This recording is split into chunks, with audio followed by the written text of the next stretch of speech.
কখনো কোনো মৃত ব্যক্তিকে গোসল করিয়েছেন? যদি কখনো সুযোগ হয় মৃত ব্যক্তিকে গোসল করিয়ে দেখবেন মৃত ব্যক্তির শরীরটাকে কতটা অসহায় এবং অদ্ভুত মনে হয়। দেখবেন যে আপনার আপন মানুষের লাশটাকেও আপনার কাছে কতটা ভয়ানক মনে হয়।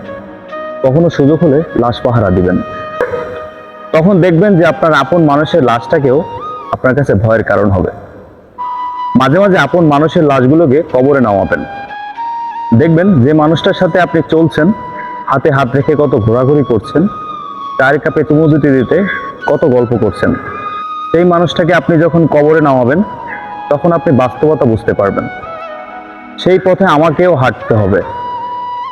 মাঝে মাঝে লাশের আশেপাশে থাকবেন এবং মাঝে মাঝে গোরস্থানে যাবেন, যে দেখবেন যে দাদা আপনাকে আদর করত, হয়তো সে দাদা আজ সমাধিত।